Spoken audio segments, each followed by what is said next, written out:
musée de l'école vétérinaire de Maisons-Alfort, on peut voir des écorchés datant du milieu du XVIIIe siècle. Ces pièces étranges, au visage grimaçant, qui de prime abord provoquent notre effroi, sont tout ce qu'il reste de l'œuvre d'Honoré Fragonard, un célèbre anatomiste du siècle des Lumières. Sur les milliers d'écorchés qu'il a fabriqués au cours de sa vie, seule une vingtaine sont miraculeusement parvenus jusqu'à nous. Quel est ce parfum de mystère qui entoure Fragonard et ses écorchés? Et que nous raconte-t-il du siècle des Lumières, qui fut à tous égards un siècle en révolution? Mais qui était Honoré Fragonard? Comment cet anatomiste, admiré de son vivant, a-t-il pu tomber dans l'oubli? De lui, il n'existe aucun portrait, et il ne nous a laissé aucun écrit.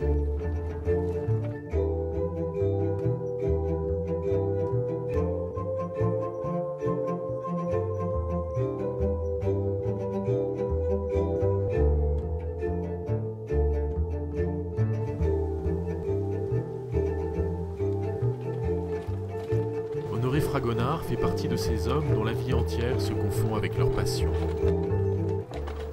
Il est né sous l'Ancien Régime.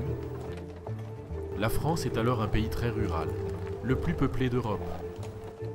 Et son agriculture connaît des réformes profondes.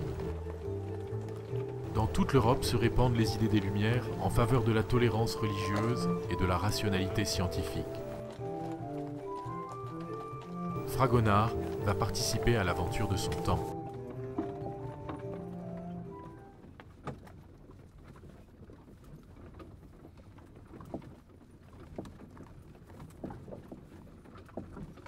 Nous n'avons pas eu le plaisir d'être présentés.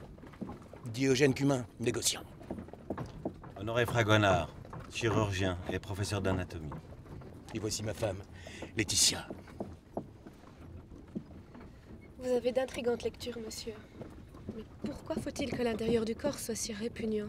Mais il ne l'est pas le moins du monde, madame. Sinon, pourquoi l'enveloppe serait-elle belle et si éphémère?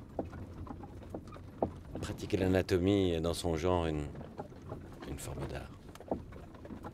Honoré Fragonard fait partie de ces anatomistes qui ne sont pas connus par leur écrit, mais par les œuvres qu'ils ont créées, par ce qui est le corps du métier, c'est-à-dire la dissection, et puis sa conservation, c'est-à-dire la préparation anatomique. Et on aurait pu ne jamais connaître son nom. Et sans un professeur d'anatomie qui s'est un jour demandé qui avait bien pu fabriquer ces écorchés qu'on trouvait au musée de l'école vétérinaire.